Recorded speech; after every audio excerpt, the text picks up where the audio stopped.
En No Se Diga Más, señores, honrados de estar con ustedes en esta plataforma. Recordarles nuestra línea telefónica a nivel nacional, el 809-682-9850, y nuestra línea internacional, 1883-380-0062. Así es, y tenemos un invitado que me encanta por su objetividad y por su conocimiento para hablarnos entonces de la parte económica en el discurso de rendición de cuentas del presidente Luis Abinader. Cuénteme, Alex. Eh, Alex está todavía con ya, su celular. Bueno, pues estamos... yo iba a ir con don Henry directamente, adelante. No, vaya usted, arranque usted, lo caballero primero. Vamos a empezar, don Henry. Primero que nada, gracias por atender a nuestra invitación. Gracias por la invitación. ¿Qué le parece si le damos la palabra para que usted nos haga una breve descripción general de lo que fue esta rendición de cuentas del presidente Abinader y después nos vamos por allí? Yo voy a tratar de agarrar la cosa fuera de base, ¿no? Porque mira, primero yo no hago comentarios políticos, ustedes lo saben, es lo que a mí no me corresponde, y siempre yo he tratado de ser muy cauteloso con eso, aunque a veces es muy difícil trazar la línea entre la política y la economía, y más en esos momentos, ¿no? Eso no fue un discurso de rendición de cuenta, y que bien que no lo haya sido, porque yo creo que lo que necesitaba el país, y creo que fue probablemente la decisión que tomó el presidente, más que dar una rendición de cuentas, que quizás no tenía mucho sentido, además 6 meses apenas de gobierno, claro. En un momento de crisis donde nadie pudo implementar su plan de gobierno. Yo creo que él hizo lo que yo llamo una declaración de política general, tratando de movilizar a la gente alrededor de una comunicación positiva, construyendo un relato positivo. Es lo que el país necesitaba, porque mucha gente está con mucha legitimidad, muy preocupada, porque están subiendo los precios, porque todavía no se han recuperado todos los empleos, porque la temporada de turismo no ha podido arrancar, porque muchos países tomaron la decisión de cerrar sus fronteras, el caso de Canadá, por ejemplo, y entonces era necesario que el presidente tome un poquito la batuta, vuelva a poner positivismo. Quizás quiera decir que entonces hay temas que no se tocaron porque lamentablemente todavía no hay muchas noticias positivas en este sentido, pero yo creo que si el propósito era eso, ¿no? Que la gente se sienta más positiva, definitivamente sería muy poco honesto de mi parte decir que no se logró. O sea, yo creo que de manera unánime mucha gente ha reconocido que fue un buen discurso. Ha trazado una línea muy ambiciosa, muchos proyectos ambiciosos. Habrá de ver cómo se puedan financiar todo esto. Pero lo que nos está diciendo es que estamos saliendo de la crisis y que cuando termine la crisis, República Dominicana será más fuerte. Es lo que la gente quiere escuchar. Ahora, ¿cómo se va a lograr? Falta mucho trabajo. Falta mucho trabajo. Y la verdad que sí, fue un discurso que, y usted y yo lo estábamos hablando justo antes de entrar al aire, que mostró también a una figura presidencial con un liderazgo muy fuerte, con una seguridad que llevó esa tranquilidad a los dominicanos a través de esas palabras llenas de positivismo. Entonces, ahí yo creo que sí, que era más necesario esa emoción, comunicar esa emoción, que los otros resultados. En el tema económico, ahí se hablan de muchísimas cosas. Una de las que más me impactó a mí fue el gasto público, porque ha sido una insistencia del pueblo dominicano y que fue uno de los pilares dentro de la comunicación del tema económico del plan de gobierno del presidente Luis Abinader, sobre cómo lo primero que teníamos que hacer es bajar ese gasto público y después nos preocupamos por lo demás. ¿Qué se entiende de esas cifras y cómo entonces eso puede impactar la economía? Mira, es interesante porque este tema del gasto público yo creo que tiene que ser central en las discusiones y me encantó que el presidente de la República no habló de pacto fiscal, sino de pacto social, porque es de esto que se va a tratar. Un pacto que, por supuesto, abarque el tema de una reforma fiscal profunda. Y cuando decimos fiscal, no es una reforma tributaria, no necesariamente una reforma donde van a subir las tasas de los impuestos. Él dijo una reforma fiscal integral, quiere decir que se va a revisar ingresos, gastos activos, pasivos. Pero si solamente se mantiene en esto, se va a fracasar. Él habló también que hay que restaurar el nivel, el poder adquisitivo. Los salarios en la República Dominicana están demasiado bajos. Esto va a ser una cosa que va a crear mucha presión en las discusiones del pacto y en el ámbito político y social, porque la inflación que ya está y la inflación que va a seguir llegando por el crecimiento de los precios del petróleo y sobre todo los alimentos, va a poner mucha presión para que se suban los salarios y no solamente el salario mínimo. Y finalmente, él habló que la tercera pata, ¿no?, de este pacto social es el tema de la seguridad social, que se va a tener que revisar tanto en la parte de pensión como en la parte de salud, como en la parte de algo que descubrimos porque una ley no podría ser una simple sugerencia. El seguro de desempleo, que nunca se había podido implementar y que ha hecho que producto de la crisis más de 1 millón de gente se quedara completamente desamparada, lo que obligó a inventarse fase 1, fase 2, para ti, quédate en casa.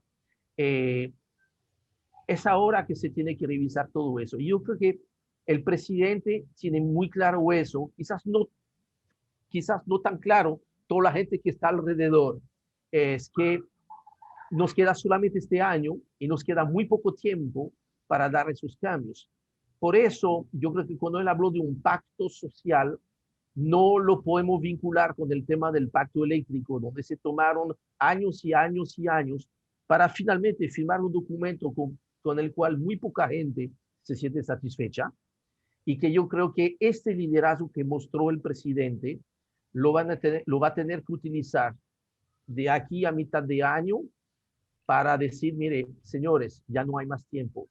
Eso es lo que vamos a tener que hacer. O sea, hay que tomar grandes decisiones para las cuales es muy difícil que haya un consenso. Así que ese tema del gasto, por ejemplo, Lorena, hay mucho debate sobre si el Estado tiene que gastar menos. En una locura, en una crisis, en una situación como la República Dominicana, necesitamos de un Estado que pueda gastar más, pero para gastar más tiene que mostrar que sepa gastar mejor. Exactamente. Pero gastar mejor solamente no es suficiente.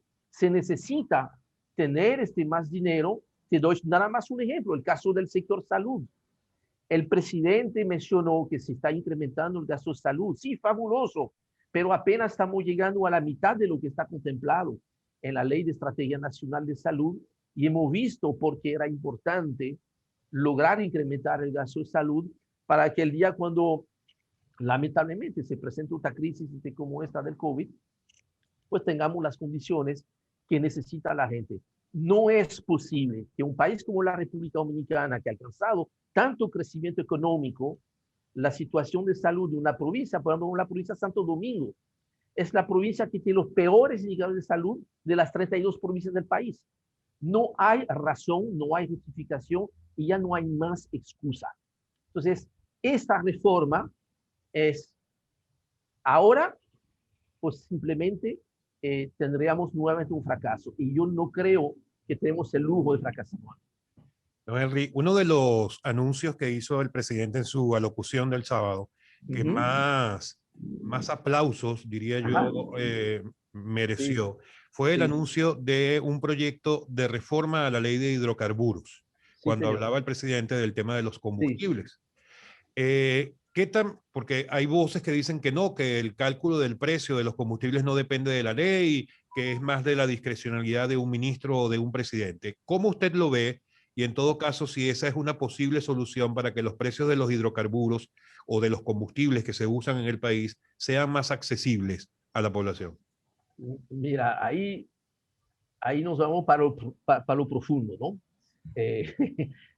Mira, la verdad que el presidente logró su propósito, ¿no? Creo que de 7, 8 ovaciones, una obviamente fue para la ley de hidrocarburos. No estoy tan seguro si realmente, cuando veamos el resultado, ¿no?, de la reforma de esta ley de hidrocarburos, no estoy tan seguro, ¿verdad?, que eso se merece una ovación. Es muy complicado. Vamos a estar claros, señores.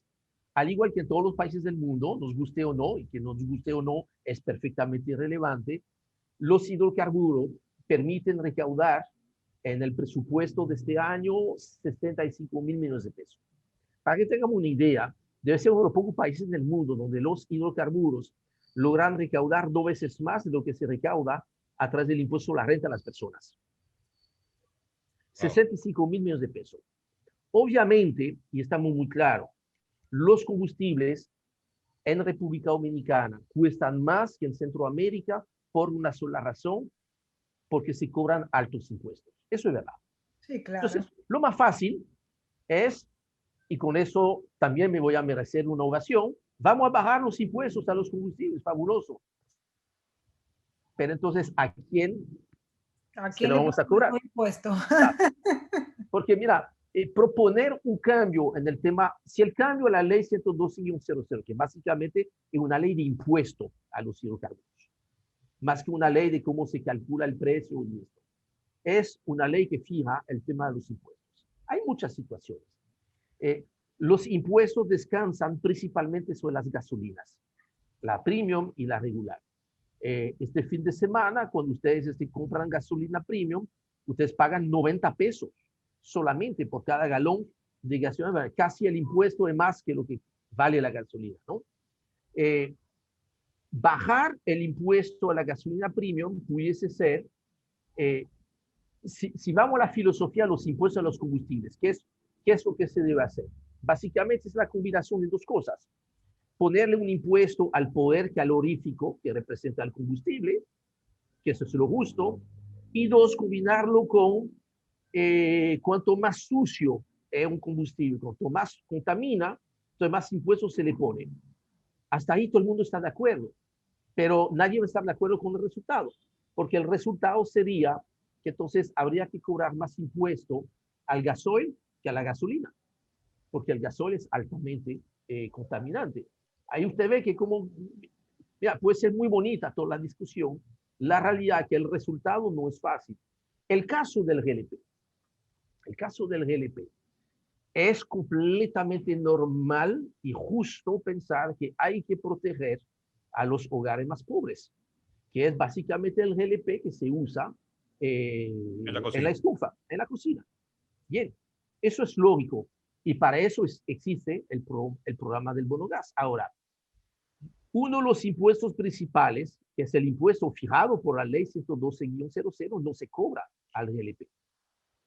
Cobrarlo al GLP haría que efectivamente muchas de las jipetas que en vez de usar gasolina premium usan GLP, tendrían que pagar este impuesto. ¿Qué pasa? Que si tú haces esto, inmediatamente va a pasar un fenómeno que tú ves en pocos países, pero sí en la República Dominicana, que inmediatamente los pobres salen a las calles a protestar para terminar defendiendo los intereses de los más ricos. Porque, o sea, no sé si, pero es una realidad. Es una realidad. Lo correcto sería cobrar el impuesto que es al GLP, de modo que gente como nosotros, si queremos andar con GLP, que paguemos el impuesto porque lo podemos pagar, y que con este dinero, entonces, vamos a hacer, a través de los programas de transferencia, subsidiar quien realmente necesita recibir. Pero cuando estamos subsidiando el GLP al no cobrar el impuesto que es a gente de clase alta o clase media alta, eso es muy injusto, porque entonces lo termina pagando el que está abajo. Por eso, mira, este tema del impuesto a los combustibles es complicado. ¿Por qué han subido tanto los combustibles? Por una sola razón, no es por el impuesto. De hecho, el impuesto principal lleva casi 3 años que no se actualiza, que es una violación a la ley, dicho de paso, pero parece que todo el mundo está contento con esta parte de la ley, por supuesto. Déjelo así, don Henry. Sí, por eso usted ve que ahora los precios del petróleo han subido, los precios de los combustibles internacionales han subido, y otro tema que la gente se olvida, cuando nos comparamos con hace 6 o 7 años atrás, hay que recordar cuánto valía el dólar en peso. Entonces, la devaluación del peso frente al dólar hace que lamentablemente los combustibles siguen subiendo. Don Henry, el presidente también se refirió al peaje sombra. Me gustaría saber su opinión al respecto del peaje sombra como medio de recaudación. Sí, una vez, no, o sea, ese es el peaje sombra es una forma de cobrar dinero a la gente para transferirlo a beneficio de una empresa. Eso no se puede justificar. O sea, eso no se puede justificar que en 8 años se haya transferido a favor de una empresa más de 26.000 millones de pesos. Una cosa, se dice y no se cree. O sea, ahí yo creo que bien haría el presidente hacer como hizo Alejandro Magno, ¿no? Cuando se encontró frente al nudo gordiano. La única manera de deshacer el nudo es con una espada y romper el nudo. Yo creo que ahí, mira, señores, yo sé que hay un contrato. Los contratos se tienen que respetar. Bueno, y él lo anunció, Ahora, dijo que se estaba trabajando para, a través de las vías legales, pero lograr cambios en ese pero contrato. es un contrato leonino. Ahí hay que sentarse y ver, porque mira, o sea, yo no recuerdo cuál es la palabra que él utilizó, pero utilizó una palabra muy fuerte para calificar este tema. Y yo creo que de cierto modo es algo que se pudo haber hecho hace mucho tiempo. Bueno, qué bien que ahora lo esté haciendo el presidente Abinader y ojalá, efectivamente, mira, ¿cómo es posible? ¿Cómo se puede justificar a la gente que no consigue medicina en los hospitales que este año se puede ir 7.000 millones de pesos a favor de esta empresa solamente porque fueron muy astutos haciendo este contrato? Si un contrato no puede ser muy bueno para un lado y muy malo para el otro. Eso no es un contrato, no es un buen contrato. Y un buen contrato no se puede sostener porque es insostenible. Henry, Porque ojalá ahí se resuelve esto. Imagínese que el cálculo es que nada más que durante el 2021 lo que se le pagaría a esa empresa por este concepto supera lo que el Estado ha invertido en la cantidad de pruebas PCR durante toda la pandemia. Pero te doy otro ejemplo. Mira, un ministerio tan importante como el Ministerio de Energía y Minas tiene como presupuesto 1.200 millones de pesos. O sea, ¿cómo es posible que en un peaje sombra, que a mí me encanta la poesía que hay detrás de peaje sombra, ¿verdad? Porque es muy oscuro, no es sombra, es una noche muy oscura. Y un peaje. Es apagón que se tiene que llamar apagón. Un peaje, es un asalto. O sea, eso no puede ser. Son de las cosas que yo creo que, mira, hay que buscar la forma de romperlo, hay que ser creativo, llamar a esta gente que, mira, ya, oye, la fiesta terminó, ya, mire, esta autopista la cobraron ya 50 veces. Ya, usted hicieron mucho dinero ya, por favor. Déjenlo respirar. Efectivamente. Hubo algo, don Enrique, que me gustó muchísimo y es que él le dedicó un buen tiempo a las MIPYMES. Sí. Que normalmente nos concentramos en las grandes empresas. Sin embargo, él cree mucho en esas pequeñas empresas y la producción de empleo que se hacen a través de ellas, cómo mueve la economía. Y habló de un paquete de estimulación monetario. No, de hecho, sí, de hecho, perdona, Lorena, que de hecho, para que vean ya esta tarde, el Banco Central anunció un paquete de 25.000 millones de pesos que se está facilitando. Hay que asegurarse que hasta el momento los mecanismos quizás no han sido lo más eficiente para que ese dinero efectivamente llegue, ¿no? Porque la vía que siempre se ha utilizado es a través del sistema financiero. Esto funciona bien para las empresas grandes, para las empresas medianas, pero cuando tú pones a competir en la misma taquilla, ¿verdad? En la misma ventanilla, una empresa micro con una empresa ya organizada, es muy difícil que la empresa micro lo pueda tener. Sería interesante ver cómo se ha hablado, ¿no?, del sistema cooperativista y esto. Habría de ir explorando forma donde el Banco Central pueda colocar el dinero directamente, un poco más directamente, utilizando, ¿por qué no?, gremios organizados o las cooperativas que conocen muy bien a su gente y que inclusive las cooperativas tienen una mayor vinculación con el sector informal. Fue interesante, el presidente, yo no recuerdo haber escuchado eso, doctor presidente, él habló de una manera diferente del sector informal, dijo que había que trabajar para todos los sectores, reconociendo que la misma crisis del COVID ha probablemente hay más gente que está en el sector informal. Las MIPYMES tienen que ser uno de los ejes de desarrollo, pero necesitan capacitación, necesitan dinero, necesitan que se puedan conectar. Es muy difícil que todas las MIPYMES puedan ser exportadoras. Ahora, pueden ser excelentes proveedores de empresas más grandes que sean exportadoras. El presidente le hizo un reconocimiento muy justo a dos sectores generales de divisas. Las remesas, por supuesto, que ha sido la salvada el año pasado. Sí. Sí. Señores, mira, las remesas No, en el 2000, diáspora. mira, Lorena, las remesas en el 2019 habían cerrado un nivel récord, más de 7.000 millones de dólares, es casi 60% del presupuesto del Estado. Se pensaba que con la crisis del COVID íbamos a caer a cerca de 5.000 millones. Superamos 8.000 millones, 8.200 millones de dólares. Ha sido La salvación. una salvación. Mira, yo creo que hay mucha, la parte social, el equilibrio social del país se ha podido mantener una vez más gracias a las remesas. El otro reconocimiento fue al sector zona franca. Señores, ha sido fabuloso cómo el sector zona franca ha logrado una vez más rebotar después de una crisis y tener, fíjense, octubre, noviembre, diciembre, enero han sido los mejores meses de octubre, noviembre, diciembre, enero de toda la historia. De toda la historia. Sí. De toda la historia. Esto nos muestra la capacidad y yo creo que en ese nuevo modelo que se busca construir, tenemos que poner, ya no dejar a las zonas francas un poquito como, usted recuerda el anuncio de yo me fui, pero yo no me fui. Pasa un poquito eso con la zona franca. De hecho, se dicen las exportaciones de zona franca, las exportaciones nacionales, como si las de zona franca no fueran nacionales. Las zonas francas están en el país. Entonces, hay que volver a poner la iglesia en el centro del pueblo.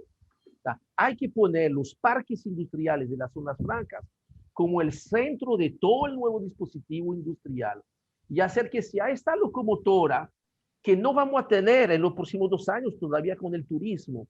$1 que tú pones en zona franca inmediatamente da retorno en cuanto a generación de divisa y generación de empleos. Inclusive, cuando uno ve los nuevos rubros que tenemos en zona franca, ya el tema de que antes zona franca eran salarios muy bajos, muy por debajo de lo que había en el resto del sector industrial, ya no están así. La República Dominicana está en el top 10 de los mayores productores de dispositivos médicos de muy alta tecnología. Hay muchos turistas que vienen a la República Dominicana con un pacemaker, con una válvula para el corazón, no tienen ni idea de que fue hecho aquí en la República Dominicana. Entonces, creo que podemos tener este optimismo, pero eso requiere, sí, de hacer un poquito de reingeniería, de modo que le pongamos el enfoque hacia la producción. La República Dominicana, si quiere ser este hub, si quiere ser el centro de los negocios en el Caribe, que tiene vocación para esto, tenemos que darle la prioridad a la producción y finalmente la agricultura. Por dicha, tenemos la dicha que aquí casi todo se puede producir, casi todo se puede sembrar y cosechar. Y de hecho, ustedes ven el problema ahora que hay, porque tenemos que seguir importando alimentos. Hay algunos alimentos producidos en el país que realmente es como una maquila. O sea, un pollo es producción nacional, pero depende de muchos insumos importados. Entonces, yo creo de verdad que podemos ser optimistas, pero vamos a tener que aceptar una serie de decisiones difíciles, que si no las sabemos tomar ahora, que la misma crisis nos ha obligado, porque la crisis nos obliga a revisarnos. Entonces, mira, oye, nos podemos graduar y ser la República Dominicana, la cual todos queremos estar viviendo. La República Dominicana que hemos soñado, una República Dominicana que crece, pero cuyo crecimiento económico le llega a la gente. Esto yo creo que es fundamental. Don Henry, la verdad es que con usted pudiéramos estar hablando aquí durante toda la noche y la verdad es que súper agradable conversar con usted porque además nos pone todos los argumentos para que todos lo entendamos sin ningún inconveniente. Antes de irnos, porque lamentablemente se nos acabó el tiempo, si yo le pidiera que calificara del 1 al 10 este discurso del presidente Abinader del sábado, ¿qué calificación le daría? No, mira, si le doy 10 de 10, eso no es una calificación honesta, ¿no? No, pero mira, ya por lo menos, mira, 9, 9.5, eso me parece bien, porque hay temas que obviamente hubiese sido bueno que se tocara un poquito más, pero no era el momento. ¿Cómo cuál? Bueno, el tema de que, mira, el tema de la inflación, yo creo que hubiese sido interesante hablar un poquito más de cómo vamos a enfrentar esto. Y obviamente este tema tan complicado de la deuda y eso, pero qué bien que no se habló de porcentaje de déficit fiscal y eso. La verdad es que estoy totalmente de acuerdo con usted, don Henry, porque me extrañó, porque siempre en los discursos de rendición de cuentas se toca la deuda externa y todos esos números, pero yo creo que como estamos en el momento que estamos, era más un mensaje que debía llevarnos tranquilidad y no Efectivamente. preocupación. Entonces, esos números obviamente nos iban a poner la cabeza loca porque Mira, yo sé que la deuda bien no está. pero Pero sí. que es algo que será importante, pero ahorita tú no movilizas a la gente diciendo que vamos a bajar el déficit del 5 al 3% del PIB. No se come con eso. Lo que Claro. la gente quiere saber es cuándo vamos a recuperar los empleos, cuánto vamos a lograr recuperar los salarios. Señores, el Banco Central en diciembre publicó el nuevo detalle de cálculo de las canastas básicas y eso es asustador. Sí, La claro. canasta básica del quintil 1, que es el 20% de los hogares más pobres, antes se calculaba en 14,000 pesos. Ahora se calcula en más de 21,000 pesos. El salario promedio de los salarios mínimos no llega a 13,500 pesos. O sea que los salarios mínimos no logran comprar ni el 63% No alcanza, no de alcanza. la canasta básica más pobre. Esto se va a tener que revisar y eso no se puede revisar si no es a través de un incremento de salario. Don Henry, pero si el presidente no habló de eso, ¿por qué nosotros vamos a hablar de eso? No se diga más. Lamentablemente se nos acabó el tiempo. No, mira, la verdad, muchísimas gracias por la oportunidad, fue muy amena la conversación y creo que eso sí, mire, tratemos, nosotros tenemos una responsabilidad, nosotros que tenemos este privilegio de poder hablar a través de ustedes con la gente, mantengamos el positivismo.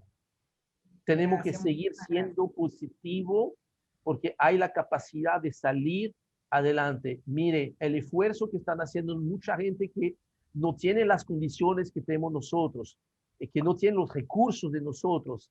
Y usted ve que, mira, cada día salen de su casita a ir a trabajar, a buscarlo. Es un pueblo optimista. Vamos a salir adelante. Por ejemplo, muchísimas gracias por compartirnos toda esa información. Estuvo con nosotros el economista Henry Gibrard, que pues como les mencionamos al principio, nos iba a dar información valiosa y objetiva.